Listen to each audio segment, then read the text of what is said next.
Good morning. Welcome to Q and Amaco.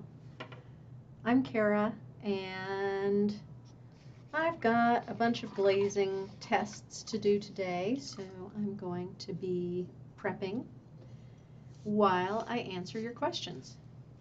Good morning, Christina. Glad you're here. Let's see what I have. Trying to check to make sure that I have all my chat windows open. I'm not sure if I think I'm missing one, but good morning, Sherry. Good morning, Robin. Hi, Barb. So I'm just prepping some cups for glaze tests today. So I'm going to be doing some cups with liner glazes and testing some different things. So just going to see me doing some boring glazes today. Nothing super exciting. Next week, I will be showing and talking about the new Cosmos glazes. For those who are curious, interested, want to see more, you might have seen some teasers. Sherry's waiting for a kiln to cool down. That's always the worst. A lot of people open kilns at different temperatures. Some people like to wait till it's room temperature. Some of us are a little more impatient.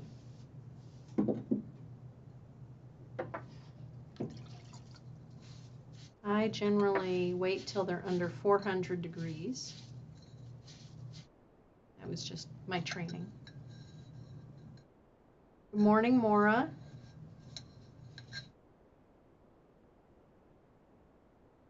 So I'm just wiping these down just to get any dust off because they sit on the shelf a long time while we're waiting to knead them. And this sponge is not soaking wet, it's just damp, so it's not going to, these won't stay wet for a long time. I don't have to wait.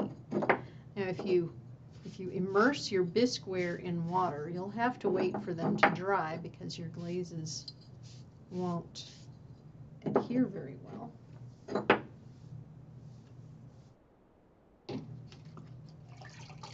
Sherry says, I peak under 400 degrees. Yeah, I just go ahead and open it. As long as my gloves don't smoke, I'm opening the kiln. Hello, Louise. So to start with, I'm going to put mixing clear, C-11, on the inside. And I refill my pints, so I have a big gallon of C-11 in our marketing studio. And so this one, in case anybody's like, hey, that looks really full. Yeah, I kind of overfilled it. This is more than a pint. It's probably about 19 ounces in there instead of 16. So I'm going to do these as a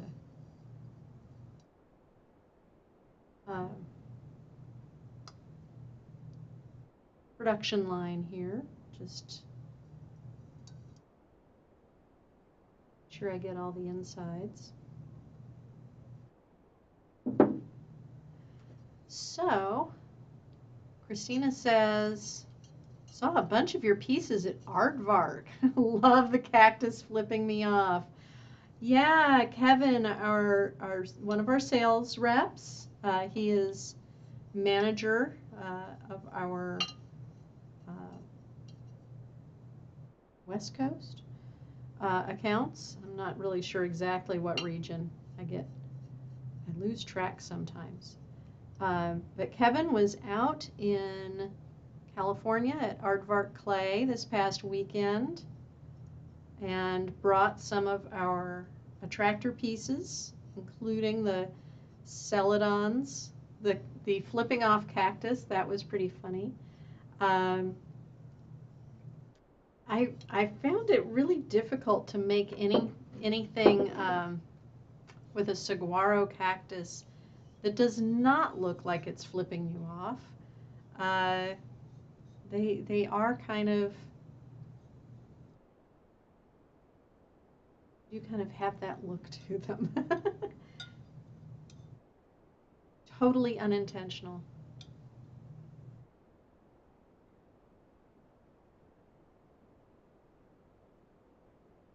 So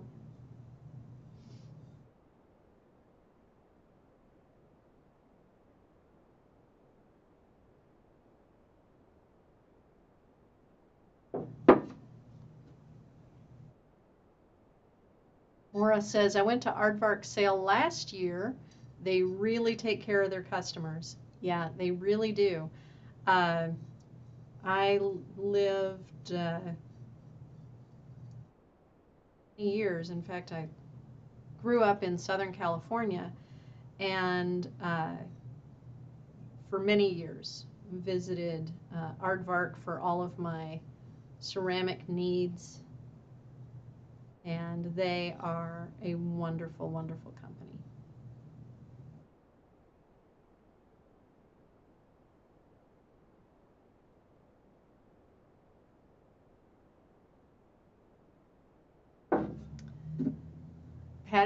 Patty says, good morning, Cara. Good morning, Patty. So while I am, sorry, I feel like I have fuzz on my face. While I am glazing, I guess I will ask you all if you are making any special projects today or have any, what are you working on this week?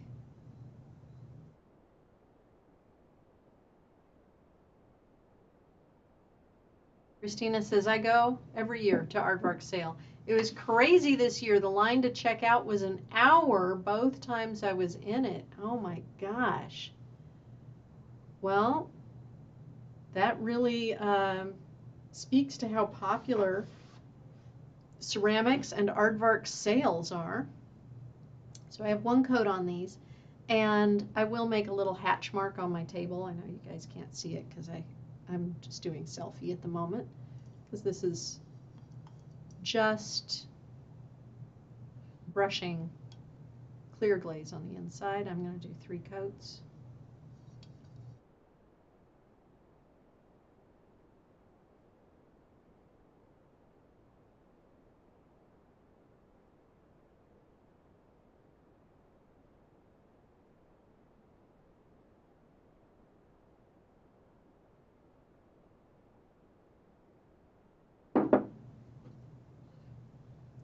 Patty says, I'm starting a moon nightlight for my new grandbaby's room. Ooh, that sounds lovely. Is it going to attach to a wall, or is it going to be on a table?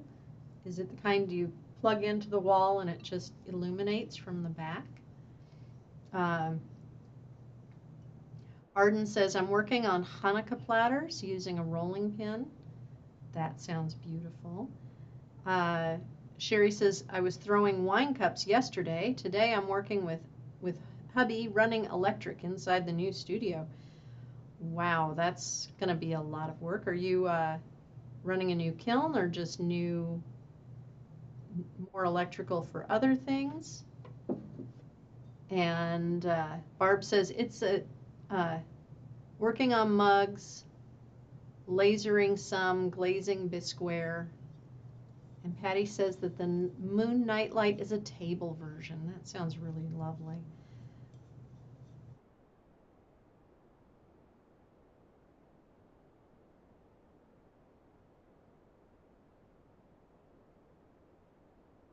Robin is throwing oil bottles today.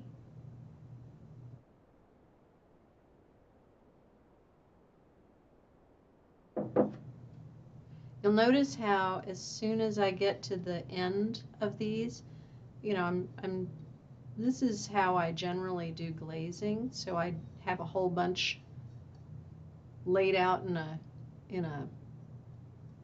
row, and I just go down the line. Makes things a lot quicker. I'm not waiting for one thing to dry.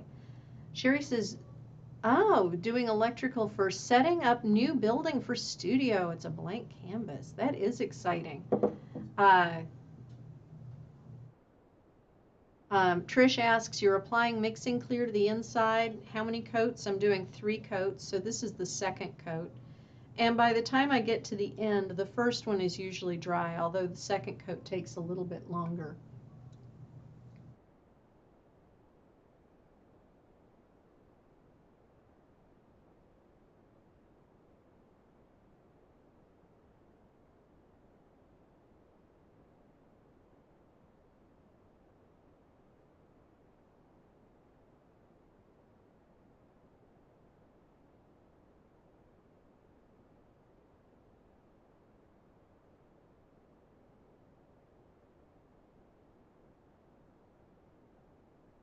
So there's 2 coats, and I'm going to put another hatch mark on there.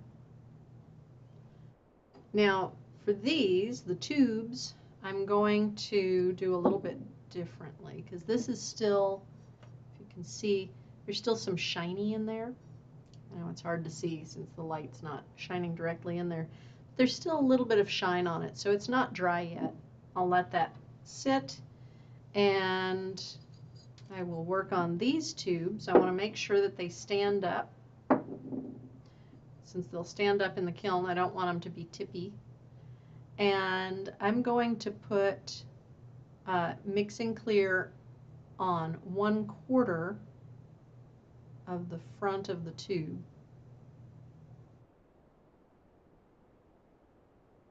Like so. Took that all the way down. I don't really want it to go all the way down. So I'll sponge that off just a little bit.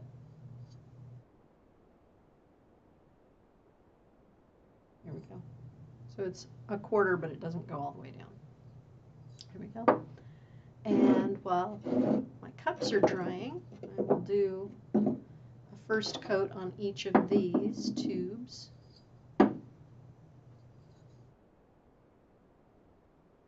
Candy, hi from Canada. I'm working on cone 6 test tiles, waiting for them to be bisqued. Then we'll be glazing them up with 10 Amaco glazes I just bought. 100 test tiles.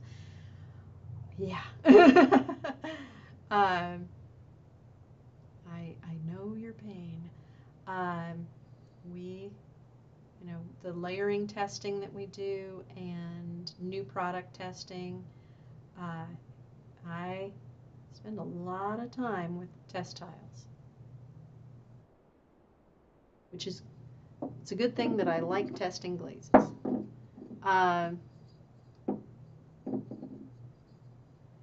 And Maura says, I'm working with the SiO2 black clay. It's silky smooth, and I love working with it.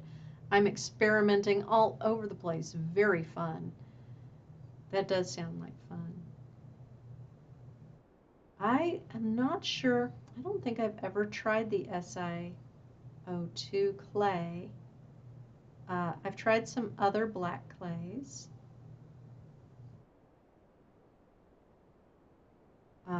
But not that one. I'm not sure. Oh, that one's a little tippy. That'll work. Okay. Sherry says everyone's so busy. It's good. It's good to be busy.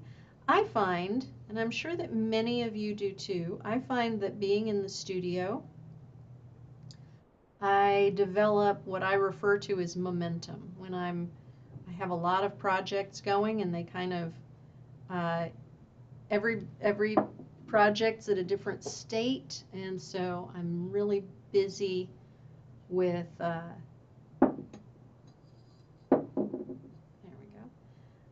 busy with all the keeping everything going, but it kind of keeps itself going when I have a lot of stuff happening. So I love having those things done. Uh, Maura, are you asking me to share when I'm done with these, or everybody share when they're done with all their projects? Because these are some great projects I'm seeing listed. So there's one coat on those. I'll set those up in a line so it's easier for me to keep track of what's done.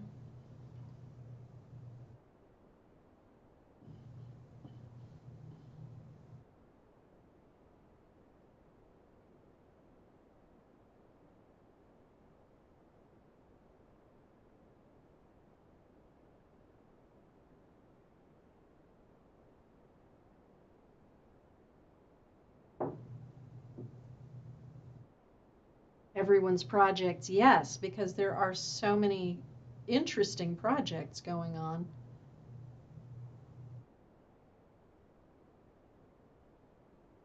For myself, I've been working on some boxes, some that have lids and some that are sculptural and hang on the wall.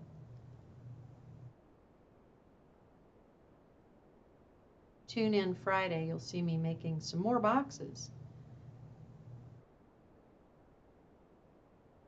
as well as doing some glaze testing. So, second coat on these, almost there. These are, yes, Patty, these tubes are test tiles, so they just get tested this way to try out things. In this case, what I'm doing is a running test, and I want to see if the Celadon slows down a runny glaze or not.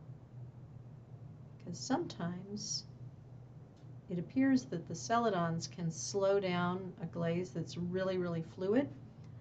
I want to see if that's true, or if it's just our perception of it. So I'm making those, and Sherry, yeah, I am having a lot of fun. Now this is the third coat for the insides. And yes, I am excited about the boxes I'm making.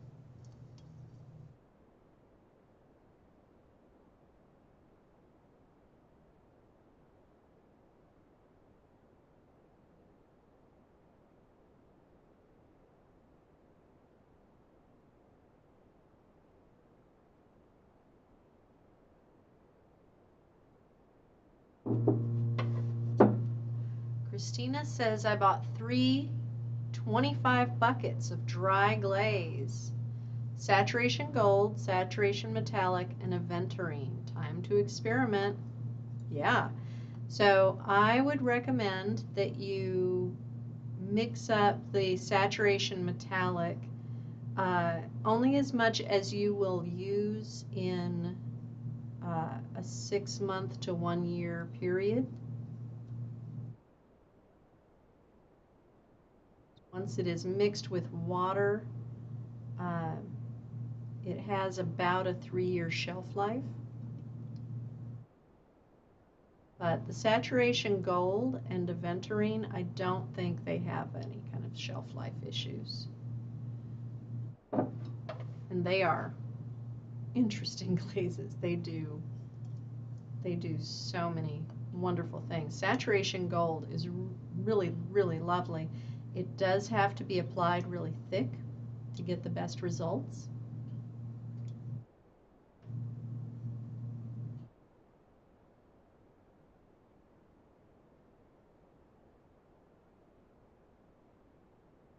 If your saturation gold comes out black, it's not thick enough.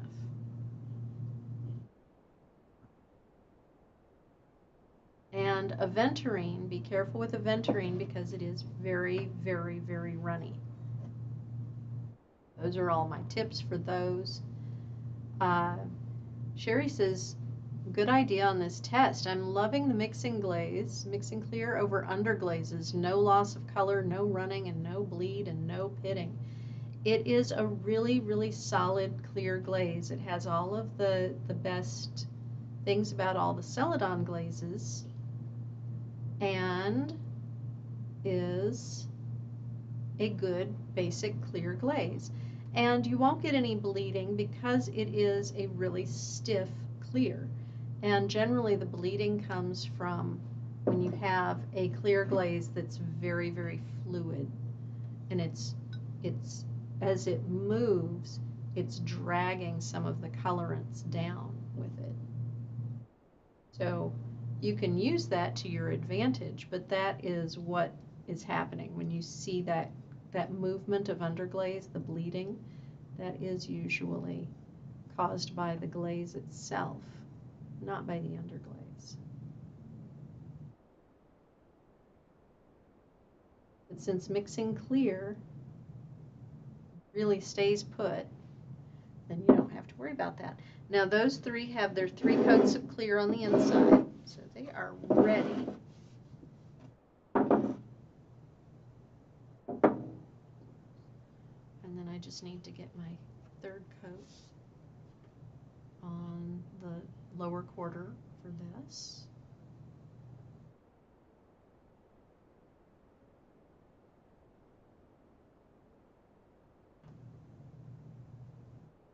I have a pretty quiet Q&A Amaco today. You guys don't have questions for me. So I will ask one last question.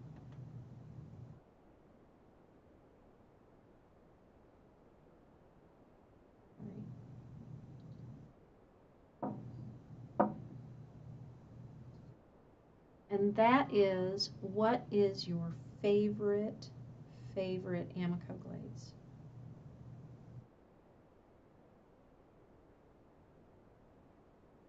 Just drop it in the chat. Robin asks, are there any other glazes that have shelf life recommendations? And I can't think of any, Robin. Saturation Metallic is really the only one I know of that has a very definite shelf life, although oatmeal can be really problematic when it gets really old, but a lot more than 3 years. And it's simply because it thickens over time, and that then people tend to put water in it to make it more fluid, and that causes cracking and peeling, and can also cause crawling when you fire it. And so I don't think that any other glazes, trying to think if there are any Amaco glazes that I know specifically reach a point where they can't be brought back, and none of the current ones do. I know that PC50 Shino, which is discontinued, was discontinued last year. It could be kind of problematic after a certain point, and I think that it reached a point where you could not bring it back and get it to work. But that's the only one, and like I said, it's been discontinued. Sherry McCullough says her favorite is mulberry and iron luster. Not together, just love the two with their own combos. Those are 2 gorgeous glazes. I love the mulberry with seaweed. I think it just is like a magical combination. I love seaweed with any of the Celadons, but I think that with mulberry it's like really extra interesting. And iron luster is one of those glazes that just, it's a beautiful kind of neutral color. Do I have any here? I do not. It's such a beautiful neutral color depending on how it's fired.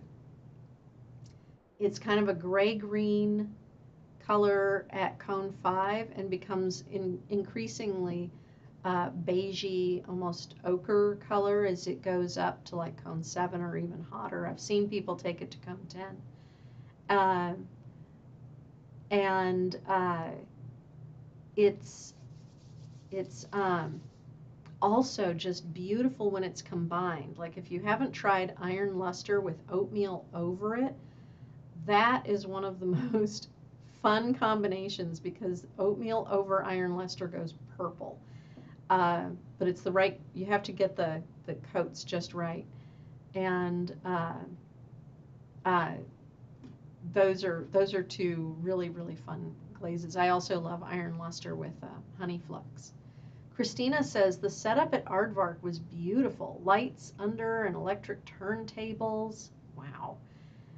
Tea dust was beautiful. I am so glad to hear that. We're really excited about all the glazes, new and existing. So I'm glad that that was exciting. Sherry says, I haven't tried seaweed. It's kind of runny, and by itself it can be kind of brownish, but it's very green when layered over a celadon, so very exciting. Arden says, will there be new colors of velvets? There are 4 new colors of velvets. Nectar is this really warm golden yellow. Sea glass is this beautiful pale aqua color. Indigo, really rich, almost purpley kind of blue. And blood orange, which is a very reddish orange. Beautiful colors. Those 4 should be shipping out to distributors this week, next week, very soon. So you should check those out.